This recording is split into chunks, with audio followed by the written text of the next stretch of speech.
Hey everyone, welcome to onboarding. I am Twinkle Gadwal and I hope आप सभी लोग बहुत अच्छे हैं और आपकी तैयारी बहुत ही ज़बरदस्त तरीके से चल रही है। ठीक है जी, चलिए आज का जो सेशन है वो इसलिए इम्पोर्टेंट है क्योंकि आज हम करने जा रहे हैं प्रोनाउन। ठीक है, तो ये सीरीज़ का जो लेवल है वो बेसिक टू एडवांस होने वाला है और एसएससी प्री प्लस मेंस में आए हुए सभी क्वेश्चंस मैं इस सीरीज़ में कवर करके चल रही हूँ। ठीक है जी, सबसे पहले कॉन्सेप्ट समझेंगे क्योंकि मुझे लगता है कि किसी भी क्वेश्चन को स्विच करने से पहले हमको कॉन्सेप्ट क्लियर करना और कॉन्सेप्ट जानना बहुत ज़्यादा इंपॉर्टेंट हो जाता है। ठीक है, वरना तो कन्फ्यूजन बनी रहती है। ओके चलिए, तो सबसे पहले हम कॉन्सेप्ट सीखेंगे, देन उस कॉन्सेप्ट बेस्ड हम प्रैक्टिस करेंगे क्वेश्चंस की। ठीक है जी, ओके चलिए। So guys, if you really like the content please please video को चैनल को सब्सक्राइब कर दीजिए, अपने फ्रेंड्स के साथ भी शेयर कर दीजिए और वीडियोस को लाइक कर दीजिए। ठीक है, वीडियो को एंड तक ज़रूर देखिए क्योंकि आपको आज की सेशन से बहुत बहुत कुछ सीखने को मिल जाएगा। ठीक है, चलिए बात करते हैं प्रोनाउन की। प्रोनाउन क्या होते हैं? और replacing word use to replace a noun. किसी भी सेंटेंस में नाउन को रिप्लेस करने का जो काम करते हैं उन वर्ड को हम प्रोनाउन बोलते हैं। ठीक है जी। Now second is it replaces to avoid the repetition of a noun and makes a sentence short and beautiful. Replacement क्यों इंपॉर्टेंट है? क्यों हम किसी नाउन को रिप्लेस कर रहे हैं? टू अवॉइड रिपीटेशन, रिपीटेशन को अवॉइड करने के लिए। किसकी रिपीटेशन को? नाउन के रिपीटेशन को। ठीक है, नाउन की किसी भी सेंटेंस में नाउन की रिपीटेशन को अवॉइड करने के लिए हम प्रोनाउन का यूज करते हैं। और प्रोनाउन का, और इससे क्या होता है, इससे कोई भी जो सेंटेंस है ना वो शॉर्ट एंड ब्यूटीफुल बनता है। इतनी बात क्लियर है? ये तो थी थ्योरेटिकल बात। ठीक है, आई होप इतनी बात आपको क्लियर है। नाउ अब मैं यहाँ पे अगर आपसे, जैसे मैं एग्जाम्पल के थ्रू आपको समझाती हूँ कि जैसे मैंने लिखा है Gauri is a very good girl. ठीक है, फिर मैं लिखती हूँ Gauri studies in second standard. ठीक है जी, सेकेंड स्टैंडर्ड। फिर मैंने लिखा है Gauri does her best. Gauri does her best, Gauri does her best in competition, in competition. ठीक है जी, इतनी बात क्लियर है। चलिए, तो फर्स्ट सेंटेंस जब मैं देखती हूँ तो मुझे पता चलता है कि बात किसकी हो रही है? गौरी की बात हो रही है। और गौरी एक नाम है तो मैं यहाँ से बोल सकती हूँ कि गौरी एक नाउन हो गया। Is that clear? गौरी एक नाउन हो गया। तो Gauri is a very good girl. Second sentence पे जब मैं आती हूँ मैं देखती हूँ Gauri studies in second standard. इसका मतलब सेकेंड सेंटेंस में भी गौरी की बात हो रही है। According to the pronoun rule तो हमें गौरी को बार बार रिपीट करने की ज़रूरत नहीं है। गौरी को मैं रिप्लेस कर दूंगी शी से। किससे रिप्लेस कर दूंगी? प्रोनाउन शी से। और ये बात आप बहुत अच्छे से जानते हैं कि जो शी है वो रेफर किया जाता है जेंडर फीमेल को दिखाने के लिए, और वहीं ही यूज़ किया जाता है जेंडर मेल को दिखाने के लिए। इतनी बात क्लियर है आप लोगों को? ठीक है। थर्ड सेंटेंस पे जब मैं आती हूँ तो मैं देखती हूँ Gauri does her best in competition. फिर गौरी नाउन आया तो मैं इसे हटा के लिख दूंगी शी। तो she does her best in competition. Now अब करेक्ट सेंटेंस बन जाता है Gauri is a very good girl, she studies in second standard, she does her best in competition. ठीक है, कहने का मतलब ये है हमने गौरी की रिपीटेशन को अवॉइड करने के लिए किससे रिप्लेस किया है? प्रोनाउन शी से। तो यहाँ से मैं एक बात निकाल सकती हूँ कि शी ने सॉरी गौरी गौरी को रिप्लेस किया है। गौरी को रिप्लेस किया है, वेट अ मिनट।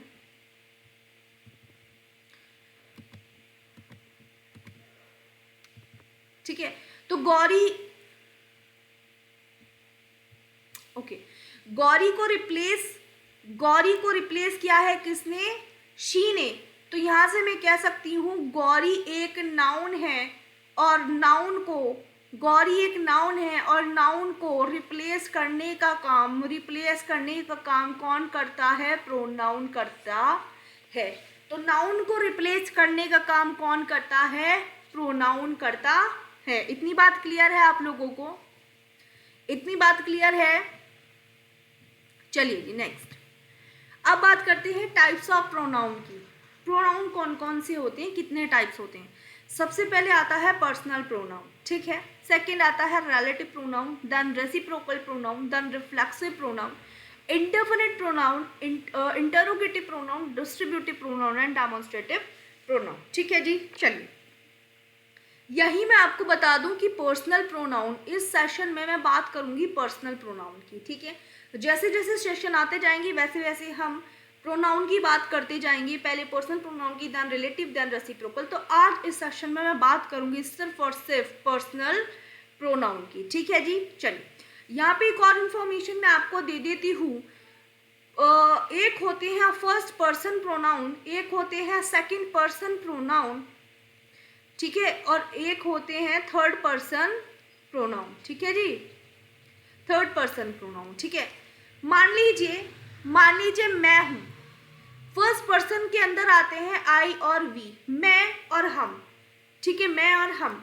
मैं जिससे बात कर रही हूँ, सामने वाला जो भी है जिससे मैं बात कर रही हूँ, वो इंसान आएगा सेकंड पर्सन के अंदर, और सेकंड पर्सन प्रोनाउन के अंदर आता है यू, सेकंड पर्सन के अंदर आता है यू।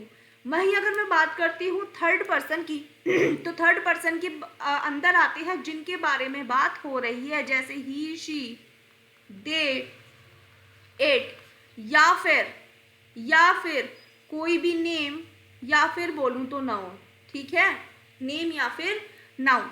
तो फर्स्ट पर्सन हो जाता है आई, मैं या फिर हम। सेकंड पर्सन हो जाता है जिससे बात हो रही है, यानी कि सामने वाला, तुम, यू। थर्ड पर्सन हो जाता है जिसके बारे में बात हो रही है, मतलब ही, शी, इट, दे, या फिर कोई नेम या फिर नाउन, ठीक है। इतनी बात क्लियर है?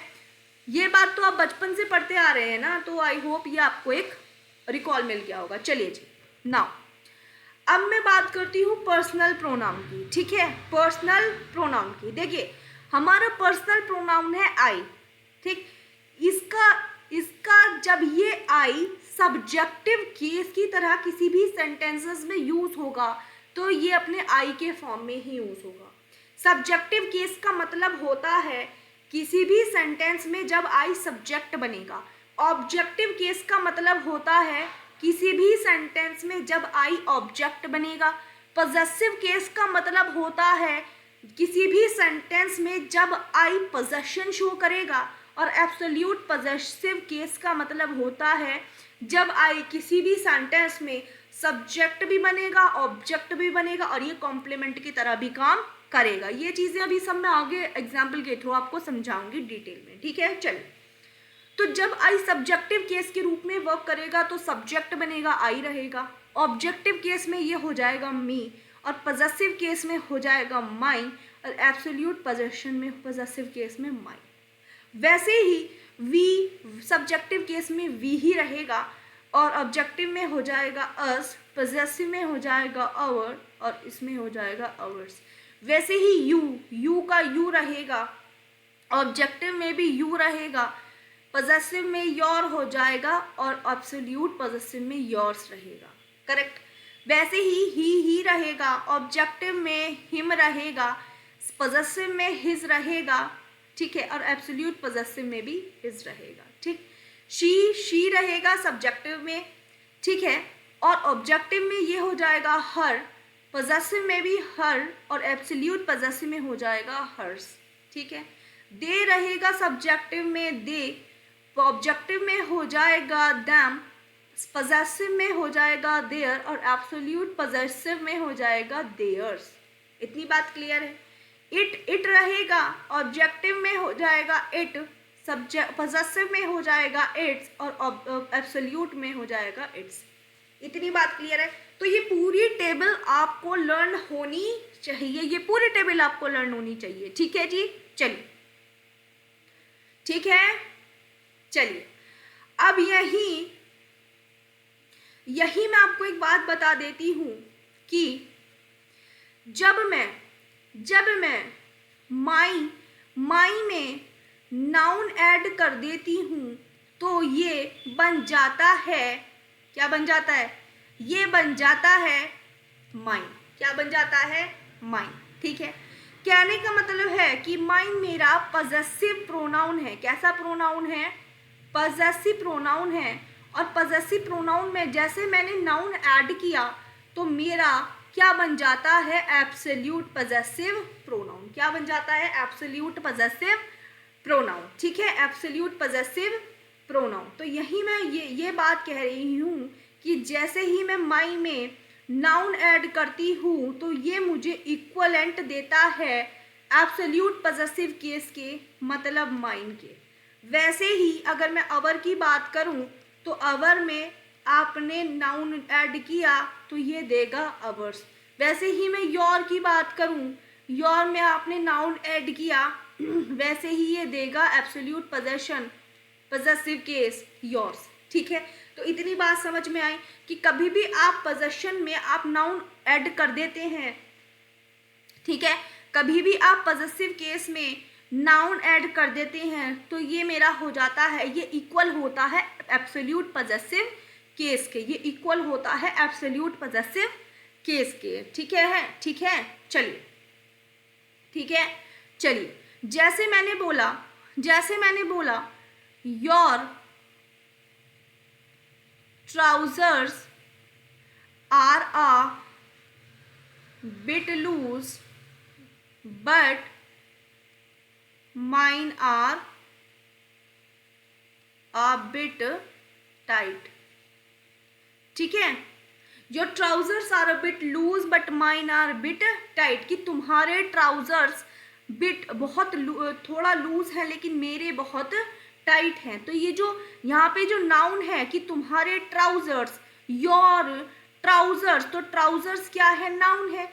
तो यहाँ पे भी माइन के अंदर छिपा हुआ है माई प्लस नाउन, और वो नाउन क्या है? वो नाउन है ट्राउजर्स।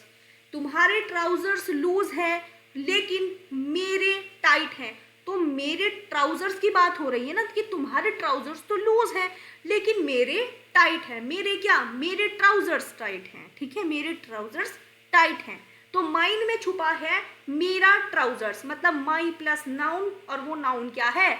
ट्राउजर्स है। इतनी बात क्लियर है गाइज? इतनी बात क्लियर है आप लोगों को?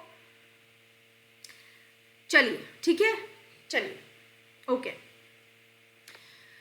Okay, all right. चलिए अब देखते हैं सब्जेक्टिव केस, ऑब्जेक्टिव और पजेसिव केस। एब्सोल्यूट तो मैंने दे दिया है एग्जाम्पल आपको, ठीक है। ये अब मैं बताती हूँ। जैसे मैंने बोला आई लव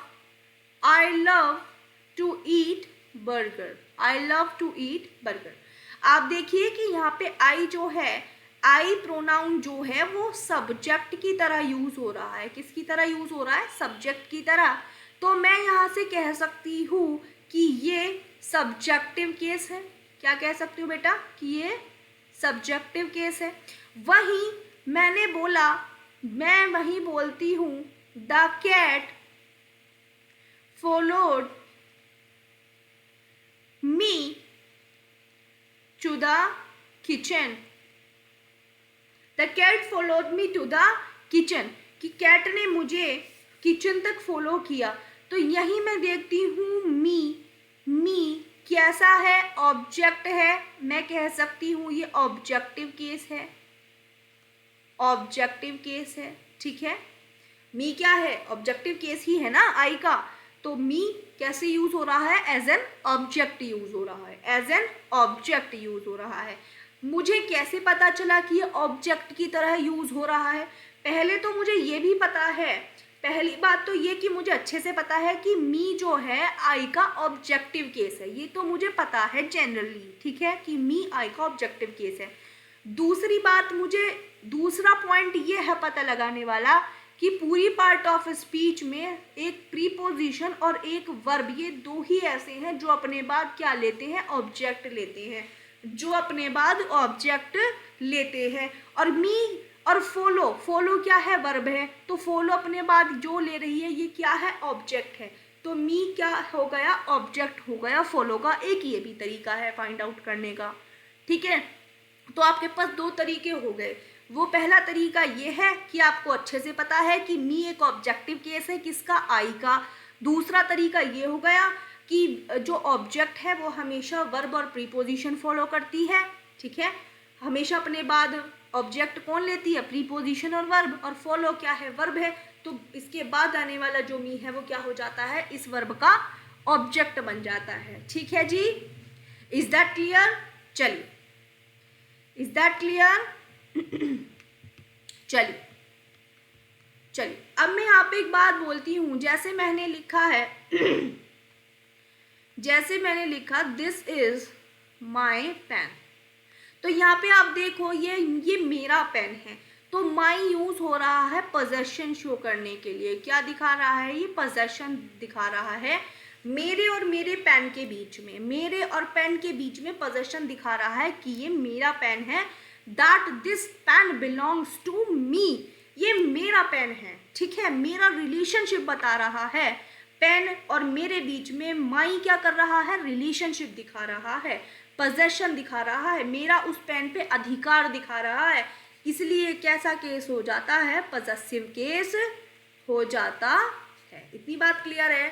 ठीक है, और एब्सोल्यूट पॉजेसिव मैंने आपको इस एग्जाम्पल के थ्रू समझा दिया। इतनी बात क्लियर है आप लोगों को? अब बताइए, अब इस चीज में कोई डाउट है, इस टॉपिक में कोई डाउट है? बोलिए बोलिए, इस टॉपिक में कोई डाउट है?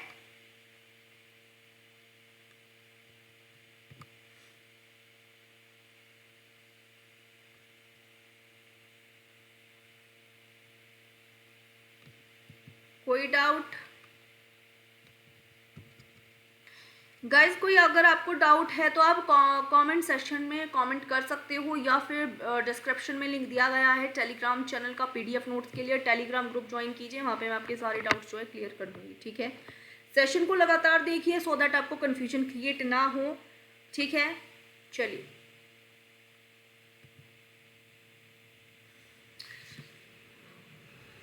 ओके, चलिए अब बात करते हैं इट की। देखिए इट, एक होता है इट, एक होता है इट्स, एक होता है इट्स। डिफरेंस क्या है? इट यूज होता है रिप्लेस करने के, किसे रिप्लेस करता है ये इट? किसी भी सेंटेंस में इट किसे रिप्लेस करता है? ये करता है रिप्लेस या तो सिंगुलर नाउन को या फिर अनकाउंटेबल नाउन को। किसे करता है बच्चे?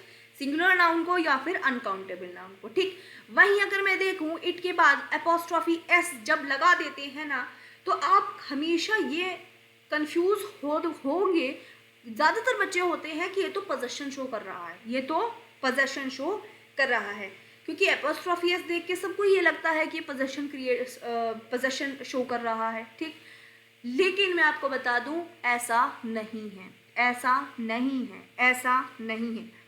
It apostrophe S possession show नहीं करता है, इसका मतलब होता है इट इज, इट वॉज या फिर इट हैज। इतनी बात क्लियर है? ठीक है, इट्स का मतलब होता है पोजेशन शो करता है, ये करता है possession show. It's without apostrophe, it's possession show करने के काम आता है। ठीक है, जैसे सेंटेंस के थ्रू समझ लेते हैं। जैसे मैंने बोला I saw a green eyed monster and it was very horrible. मैंने एक ग्रीन आइड मॉन्स्टर देखा, नीली आंखों वाला मॉन्स्टर देखा, और इट वॉज वेरी हॉरेबल, ये बहुत हॉरेबल था। तो मैं देख पा रही हूँ इस सेंटेंस में इट किसको कहा गया है बेटा? इट कहा गया है ग्रीन आइड मॉन्स्टर को, तो इसलिए इट ने किसे रिप्लेस किया है? ग्रीन आइड मॉन्स्टर को रिप्लेस कर दिया। क्लियर है? ठीक है, ग्रीन आइड मॉन्स्टर मैं देख सकती हूँ, इससे पहले आर्टिकल लगा है और ये स्पेसिफाई कर रहा है, तो इसलिए मैं बोल सकती हूँ कि एक ग्रीन आइड मॉन्स्टर है, ए दिखाता है एक को, तो एक ग्रीन आइड मॉन्स्टर है, एक की बात हो रही है, तो यहाँ से ये सिंगुलर नाउन बन जाता है। ठीक है, चलो दूसरा sentence, I have bought the furniture but you haven't sent it yet.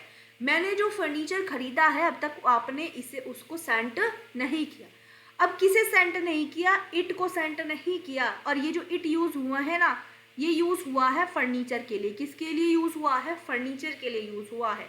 तो यहाँ पे आप देख पा रहे हो कि फर्नीचर कैसा नाउन है बेटा? फर्नीचर है अनकाउंटेबल नाउन। ठीक, तो इट किसको रिप्लेस कर रहा है? इट रिप्लेस कर रहा है अनकाउंटेबल नाउन को रिप्लेस करना, ठीक है। चलिए नाउ थर्ड सेंटेंस में मैं देखती हूँ इट्स माई कार, ये मेरी कार है, तो मैं इसको ऐसे लिख सकती हूँ क्या?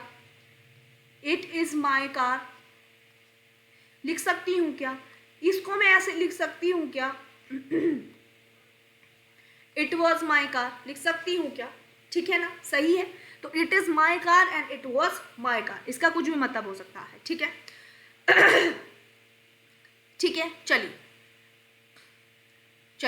फोर्थ है every house in the street has got its own garage. हर एक स्ट्रीट में हर एक हाउस का अपना खुद का गैराज है, अपना खुद का गैराज है, इसका खुद का गैराज। तो जो इट्स यूज हुआ है ना बेटा, ये इट्स यूज हुआ है पोजेशन शो करने के लिए, रिलेशन दिखाने के लिए, किसके बीच में? हाउस के एंड गैरेज के बीच में, ठीक है। किसके बीच में? देखो ये जो यूज हुआ है ना इट्स, ये किसके बीच में रिलेशन दिखा रहा है? ये दिखा रहा है हाउस के और गैरेज के बीच में रिलेशनशिप, ठीक है। क्या कर रहा है? दो नाउन के बीच में ये क्या कर रहा है? रिलेशनशिप दिखाने का काम कर रहा है कि हर स्ट्रीट में हर एक हाउस अपना खुद का गैराज रखता है। इतनी बात क्लियर है? चलिए ना अब सुनिए ध्यान से, ठीक है। इट के बहुत सारे फंक्शन होते हैं, बट इस चैप्टर के अकॉर्डिंग मैं दो फंक्शंस जो इम्पोर्टेंट बहुत इंपॉर्टेंट है वो मैं आपको बता रही हूँ, ठीक है। चलिए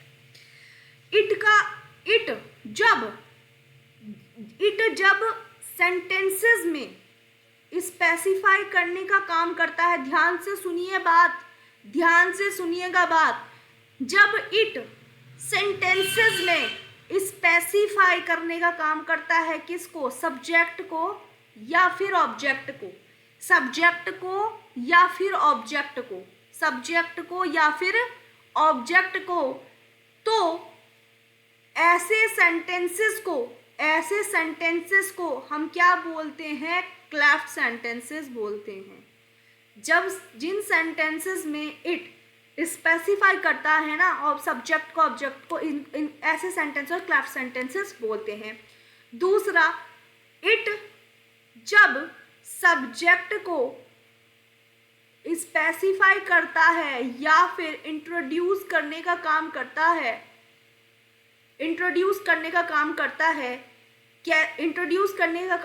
है, तब हम इट को बोलते हैं introductory subject.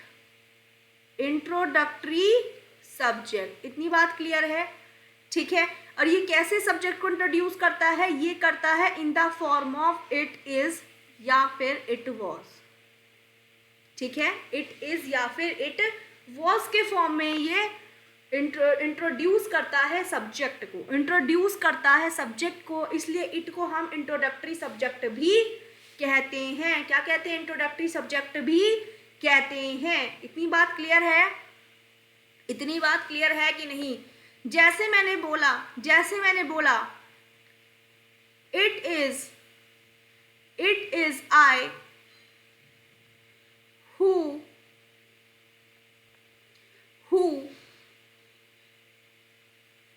M to blame, ठीक है। It is I who am to blame, ये मैं हूं जिसको ब्लेम लगा है, ठीक है। तो इट इज आई, तो इट क्या है? इंट्रोडक्टरी सब्जेक्ट है जो इंट्रोड्यूस करने का काम कर रहा है सब्जेक्ट आई को, प्रोनाउन आई को, ठीक है। सो इसके बाद हमारा है रिलेटिव प्रोनाउन, और रिलेटिव प्रोनाउन के बाद आने वाली वर्ब किस पे डिपेंड करती है? अपने एंटीसीडेंट पे डिपेंड करती है। तो इसलिए एम आया है आई के अकॉर्डिंग। इतनी बात तो आपको क्लियर है। ये बात मैंने several times subject verb agreement और नाउन चैप्टर जब कराया है ना सेशन, उसमें बहुत बार बताई है कि एम क्यों आया है। रिलेटिव प्रोनाउन के बाद आने वाली वर्ब हमेशा अपने एंटीसीडेंट पे डिपेंड करती है, और एंटीसीडेंट वो होता है जिसके लिए रिलेटिव प्रोनाउन यूज हुआ होता है। तो हु यूज हुआ है आई के लिए, इसलिए आई बन जाता है हु का एंटीसीडेंट, इसलिए वर्ब भी आएगी आई के अकॉर्डिंग। इतनी बात क्लियर है आप लोगों को?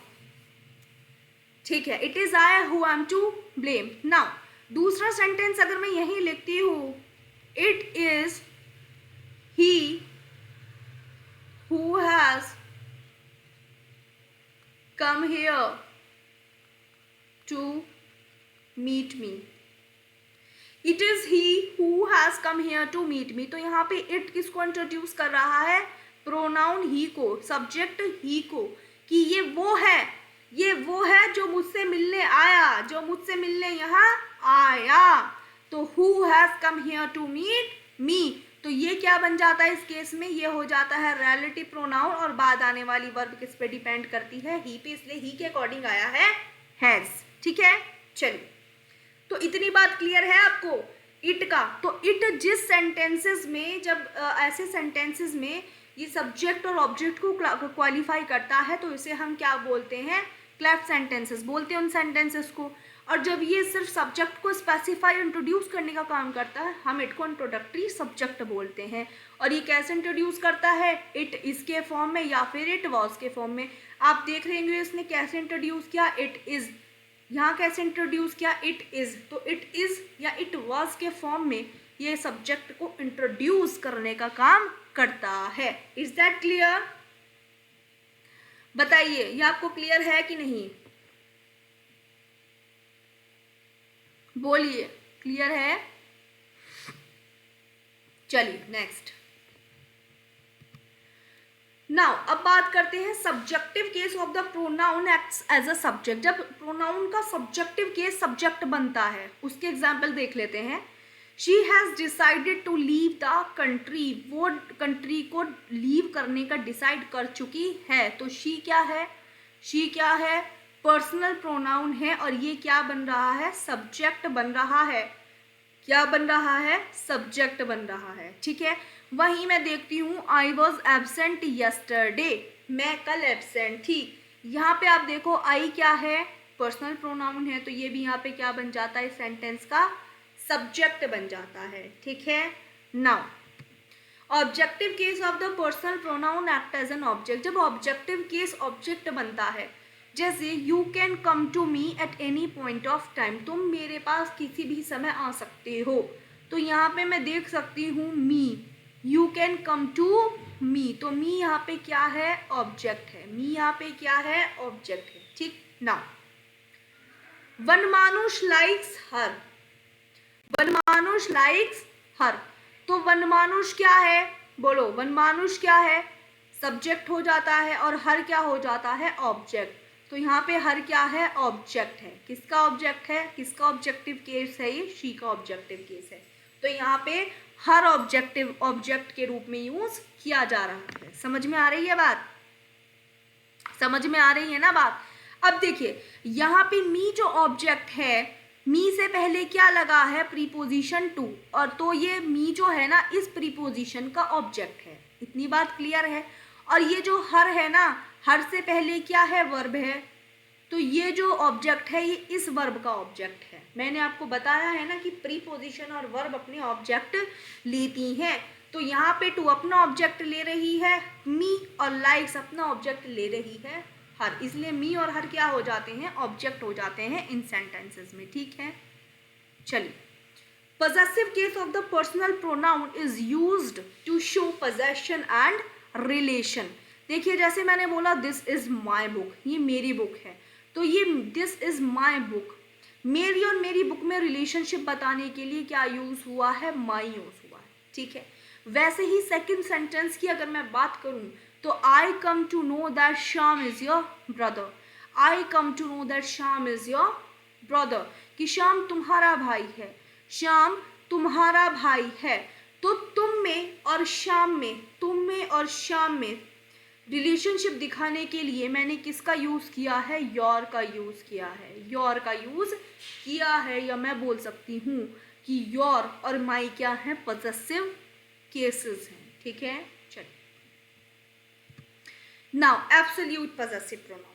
ठीक है. चलिए, एब्सोल्यूट पॉसेसिव प्रोनाउंस देखिए, एक बात ध्यान रखिए, ये सब्जेक्ट भी बनते हैं, ये ऑब्जेक्ट भी बनते हैं. और absolute possessive pronoun as a complement भी यूज होते हैं. कैसे यूज होते हैं बच्चों? एज अ कॉम्प्लीमेंट यूज होते हैं. ठीक है.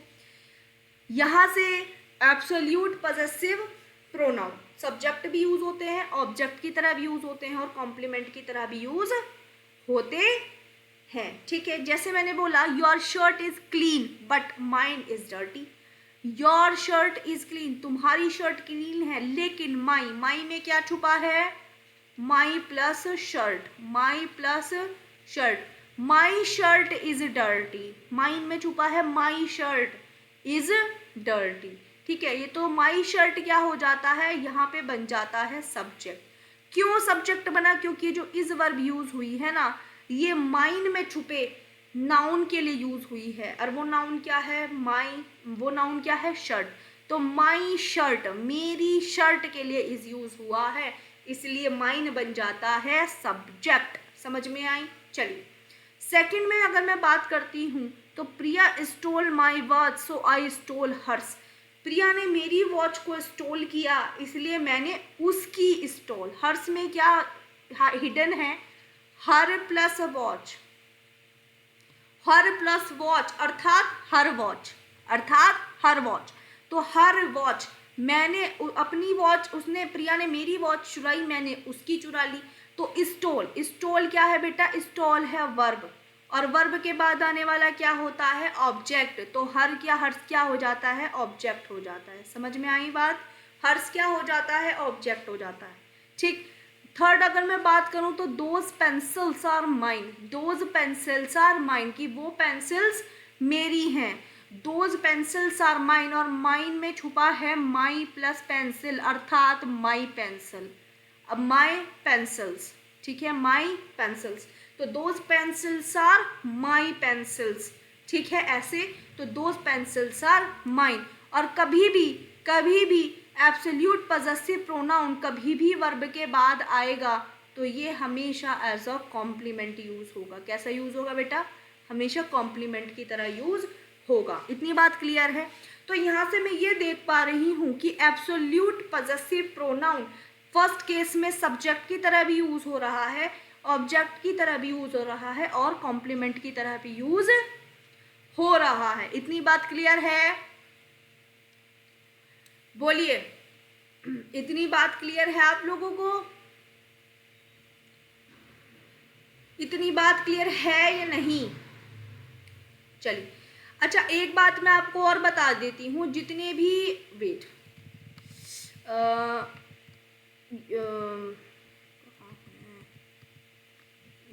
यस, जितने भी पॉजेसिव केस होते हैं ना, पॉजेसिव केस हमेशा अपने बाद नाउन लेते हैं। क्या लेते हैं? नाउन लेते हैं।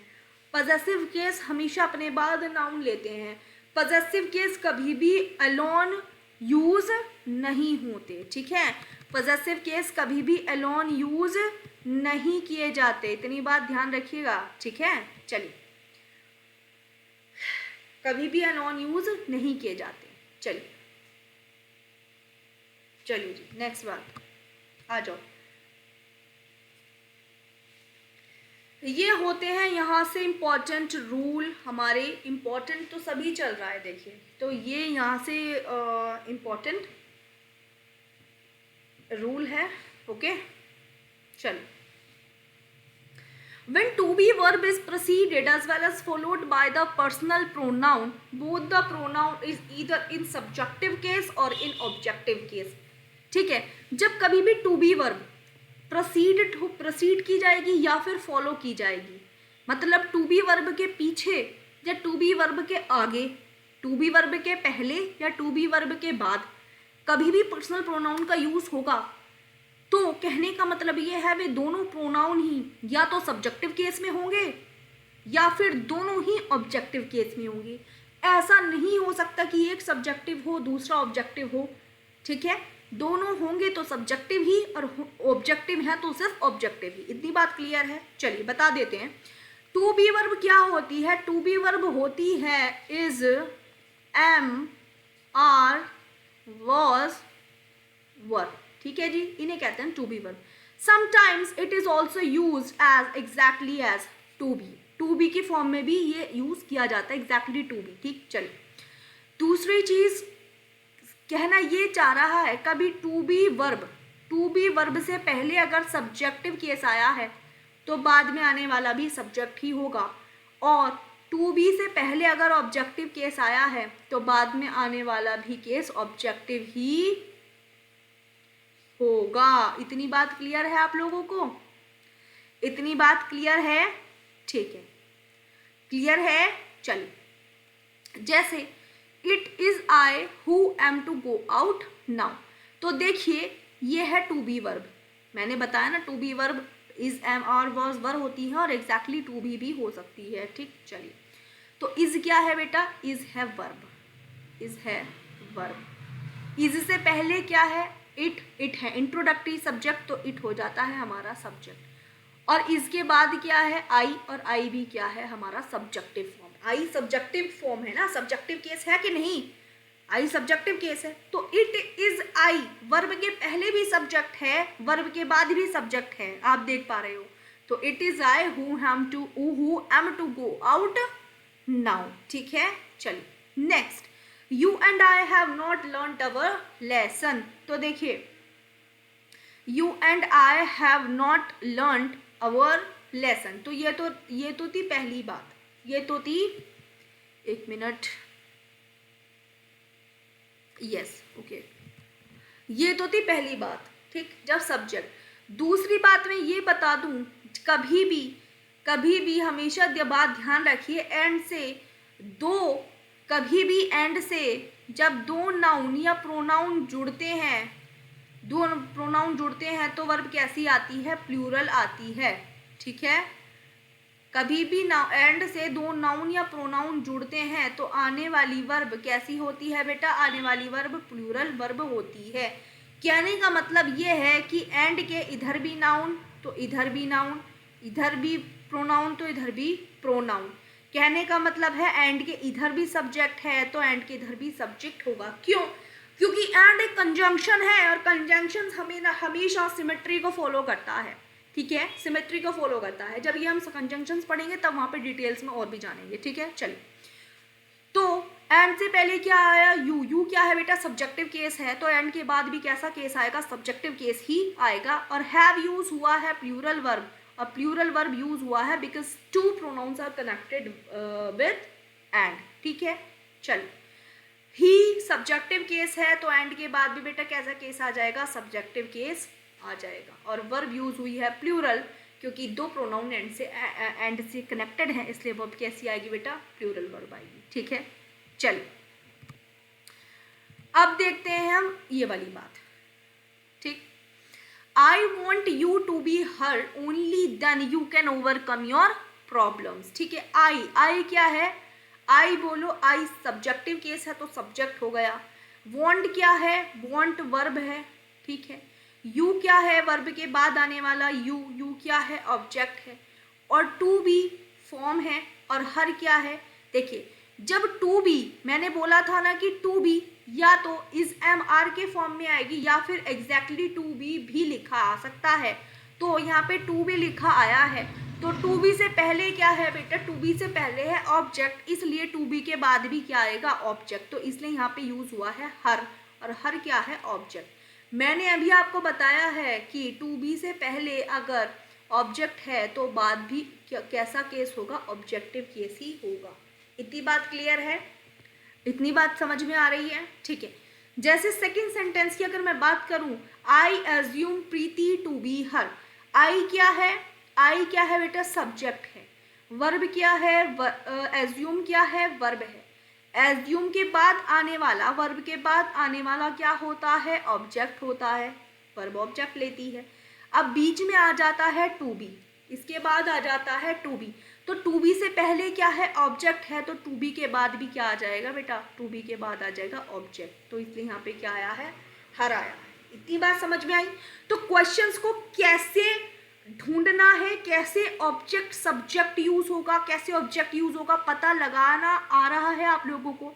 कैसे कैसे मैं इसका एक अलग अलग पार्ट्स में इसको एक डिवीजन करके लेके चल रही हूँ कि ये सब्जेक्ट है, ये वर्ब है, ये ऑब्जेक्ट है, तो यहाँ भी टू बी है तो इसके बाद भी वर्ब आएगी।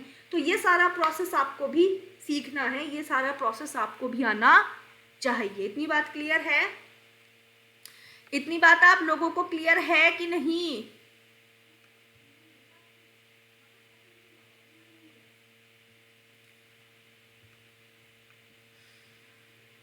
इतनी बात आप लोगों को क्लियर है? चलिए चलिए, बस इसके बाद हमारा प्रैक्टिस सेशन ही स्टार्ट है। चलिए, ऑर्डर ऑफ पर्सनल प्रोनाउन। अब ये हम बोल तो रहे हैं यू एंड आई, यहाँ पे देखिए you and I, you and I, he and you, ये लेकिन you and I, he and you, तरीका क्या है कि ये कब ही कब यू आएगा, यू पहले आएगा, ही बाद में आएगा, कब ही आई यू सेंटेंस में है तो ये कैसे अरेंजमेंट इनकी होगी, है कि नहीं, या ऐसे ही कर देंगे बस कुछ भी नहीं ना। तो इनका एक ऑर्डर होता है, इनको ऑर्डर, इनका एक क्रम होता है, इनका एक रूल होता है। पर्सनल प्रोनाउन का ऑर्डर कैसे कैसे किया जाए, इसका एक रूल है।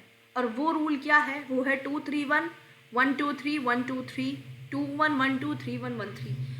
ठीक है, तो 1 2 3 1 2 3, सोचिए मत कि ये बैंड वालों का मैं 1 2 3 1 2 3 कर रही हूँ। ये क्या है?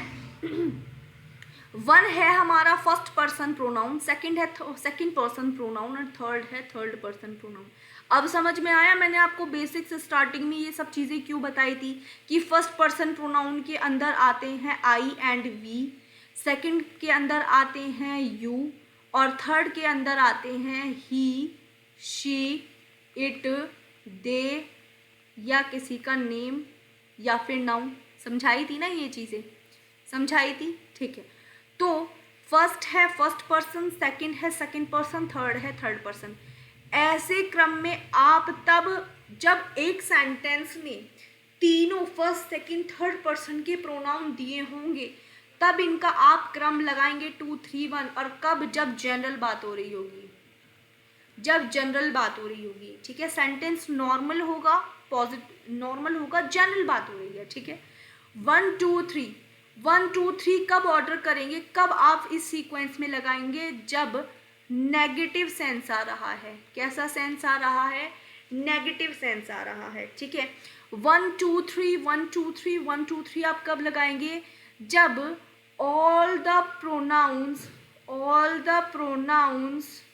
आर प्लूरल, जब सारे जो प्रोनाउंस हैं वो प्लूरल होंगे। जब सेंटेंस में 3 प्रोनाउन और 3 के 3 क्या है? प्लूरल है, ठीक है, प्लूरल है। इसलिए हम क्या लगा देंगे? 1 2 3 के सीक्वेंस में उन्हें अरेंज कर देंगे, ठीक है। 2 1, इसे 2 1 हो लिखा हो, चाहे 1 2 के ऑर्डर में लिखा हो, चाहे 3 1 के फॉर्मेट में या 1 3 के फॉर्मेट में। हम हमेशा कैसे, हम जो प्रोनाउन यूज़ करेंगे, प्रोनाउन हमेशा वी के अकॉर्डिंग यूज़ करेंगे। किसके अकॉर्डिंग यूज़ करेंगे? वी के अकॉर्डिंग यूज़ करेंगे। मुझे पता है अभी आप लोगों को इतने दिमाग में नहीं घुसा होगा, अब घुसेगा, क्योंकि अब हम करेंगे एग्जाम्पल से, ठीक है। जैसे मैंने बोला यू, ही